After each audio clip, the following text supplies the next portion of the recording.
Oh, she was such a beautiful soul, wasn't she? I see Mom was everyone's favorite. Oh, yes. I was more than just a neighbor to her, you know, and she was like the sister I never had.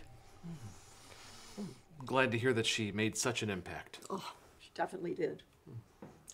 You're Anthony, right? Mm-hmm. The eldest? No. No, I'm the eldest. Oh, really? Oh, you're so young looking, dear. I guess they're wrong when they say women age faster than men. Anyway, your mother? I took it upon myself to take care of her. I was here every day. As a matter of fact, I was here the day she had her second stroke. Second stroke? Oh, yes, it's a good thing I was here. I'm not surprised your father hasn't told you. After all, he really hasn't been himself lately. All these years of working so hard. Sure, it's just taken a toll on him, the poor man. Yeah. Oh, look at the time. I really should be going. We've all had a hard day and a long day.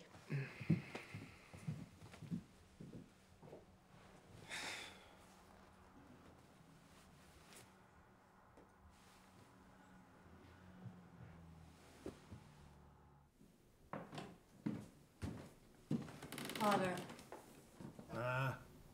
How are you doing? Oh, I'm fine. Can I get you anything at all? Not a thing. Father, I am going back tonight, and... Oh, that's right. You have to go back tonight, don't you? Father, please. You know, Anthony and I were kind of thinking about the future. Ah, yes, the future. And just what was it about the future that you two were thinking about? I wouldn't worry too much about the future if I were you. The future will take its own course. Oh, it's been a rough week. Wish I didn't have to be at work on Monday, let alone the drive back. I hate driving at night. No. Derek can drive. Derek's got to stay here, at least until we figure out something for Father.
Morning, Grandpa. Morning yourself. Yeah, I'm Derek. I know who you are. Here. Oh, thank you, Grandpa, but I'm not really a breakfast early in the morning kind of person.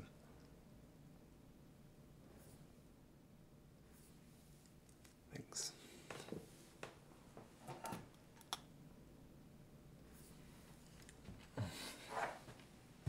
Living in this part of the country must be pretty nice.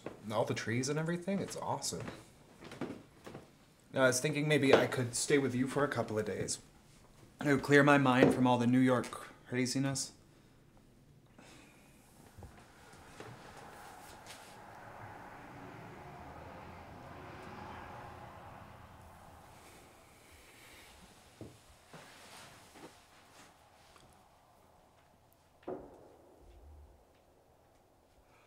Yeah, I really enjoyed reading the first and then the last couple of your books. You have The Black Pit, Targets of Convenience, and then, 12 Days Before Lights Out. It's amazing. I'm glad you like those. No, really, amazing.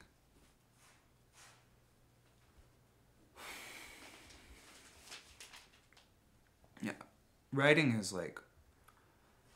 it's like a Mozart opera.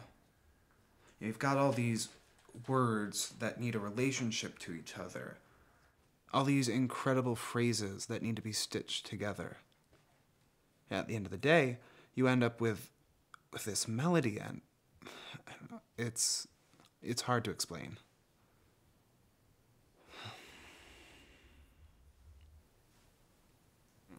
Us writers, we have to go through so much just to get noticed. Sure, the market is saturated and everyone wants their piece of the pie, but... Yes, everyone wants to be heard, that's for sure. So you say you're a writer? Yeah, I just graduated from Emerson with a literature degree. Oh. I think studying structure and everything is really the core part of the process. So you think that's what writing is all about? I think that's what most people get wrong. Are you not having some sort of model that works? Have you been published? Do you feel like you have a model that works? Maybe not yet, but I read a lot. And, I totally understand what I'm getting myself into. I do have this one collection of poetry that I'm working on. It's all personal stuff, but maybe that's a good way to start out. People might not get it at first, but eventually they will. Listen. Remember when you got The Black Pit on the shelves for the first time? The rest of the world, they didn't get it, but I read it. I was like, why are they saying this is bad? Well, perhaps the rest of the world knows not what they want. Yeah, but the rest of the books were masterpieces. Especially 12 Days Before Lights Out. They had a different voice. Almost as if somebody else had written them. But Mom had said that you reevaluated your process after your hiatus. I think that's enough talk for one day.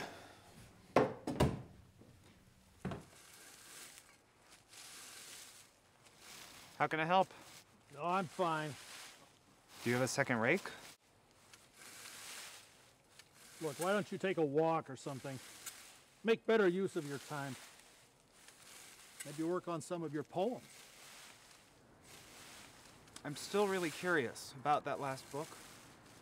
Is there anything you ever talk about except writing and books? Okay. I saw the brown leather-covered book.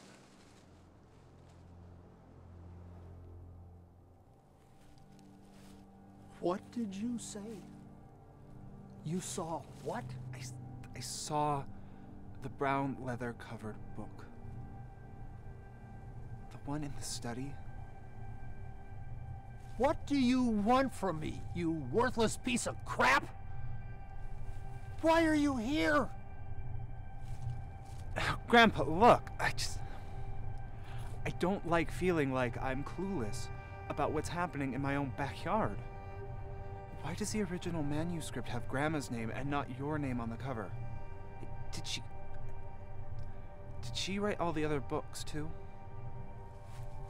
You're just a nagging little brat, aren't you? You have no idea what Judy and I have been through.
Listen, food for thought. You were talking earlier about opera. Well, this isn't exactly opera, but I think you'll get the idea. Say you've composed a song and, well, you think it's going to speak volumes. So you rehearse and rehearse with the orchestra and time again, but the audience is dissatisfied. They give you groans instead of applause. Well, you decide that the cello was out of tune, so during the intermission you berate the cellist. And then your best friend, who's far more talented than you are, comes to you and points out a few problems in the sheet music and offers to write the next song without any credit, any praise, simply to help you achieve your failed dream.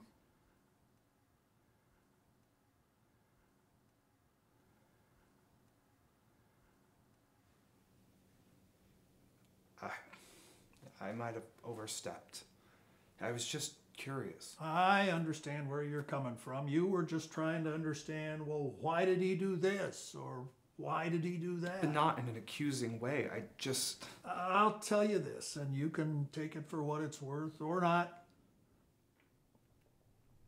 Most people tend to think that the first thing they create is going to be the absolute best. Oh, it's fresh, they tell you. It's the best thing ever. But more often than not, reality proves otherwise.